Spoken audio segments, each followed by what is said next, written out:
Dans l'épisode de Demain nous appartient du mercredi 19 avril, Jack, Dimitri Fook, et Ryan, Sacha Birdie, vivent leur amour au grand jour. Mais les deux jeunes hommes se désirent terriblement.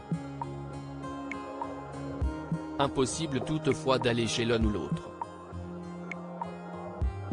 Ryan lui propose de venir chez lui la semaine prochaine, sa mère partant en formation. Sauf que Jack ne veut pas attendre aussi longtemps. Ryan a donc trouvé une solution et donne rendez-vous à Jack devant les Halles le soir même. Il a réservé une chambre d'hôtel mais ils ont finalement été recalés du fait de leur minorité. Ils optent donc pour la plage mais sont sans cesse dérangés par des passants. Ils tentent ensuite leur chance dans la voiture de Romy, Dunia Coezin. Le soir, Ryan n'est parvenu à lui subtiliser discrètement ses clés. Sauf qu'il se trompe de voiture et l'alarme de celle sur laquelle ils s'embrassent se met à retentir.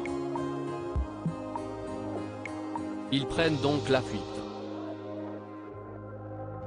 Damien, Adrien Robe, lui, a trouvé un splendide domaine pour célébrer son mariage avec Audrey, Charlotte Gaccio, mais celle-ci n'a pas envie. Alors que Damien rêve d'un somptueux mariage, Audrey, elle, préfère quelque chose de plus intime. Le jeune homme peine à cacher sa déception. Et cela ne va pas en s'arrangeant lorsqu'Audrey lui annonce que Bart, Hector Langevin, lui a suggéré de fêter leur union au Spoon. Damien n'est vraiment pas convaincu. Il souhaiterait un peu de magie et, sur les conseils de Georges, Maëlle El Ajaoui, n'a pas l'intention de capituler. Sauf qu'Audrey non plus ne compte pas se laisser imposer la façon dont ils se passeront la bague au doigt. Le ton monte vivement entre les deux amoureux. Une première dispute qui promet. Benoît libre, que va-t-il arriver à Lisa? En attendant les appels à l'aide de Benoît, Jean-Baptiste Monnier, Adam, Alain Lebar, a prévenu les secours.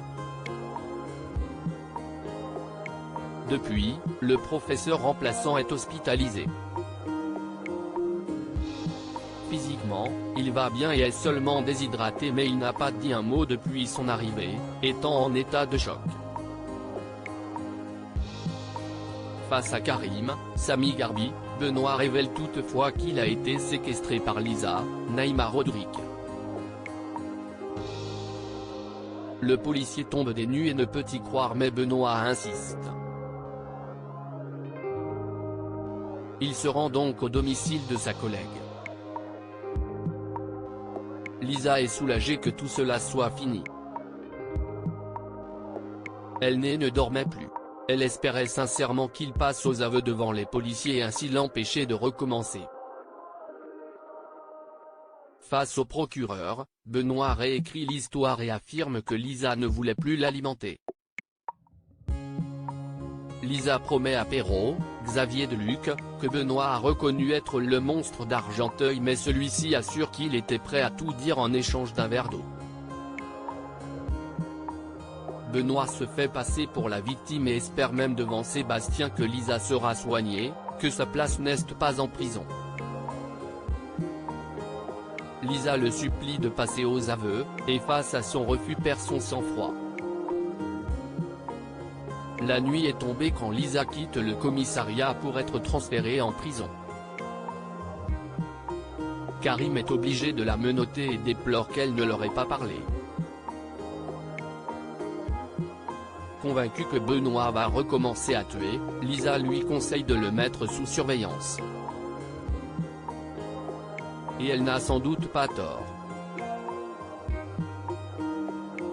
De retour chez lui, Benoît savoure sa liberté retrouvée et range précieusement son pistolet d'abattage dans sa cachette.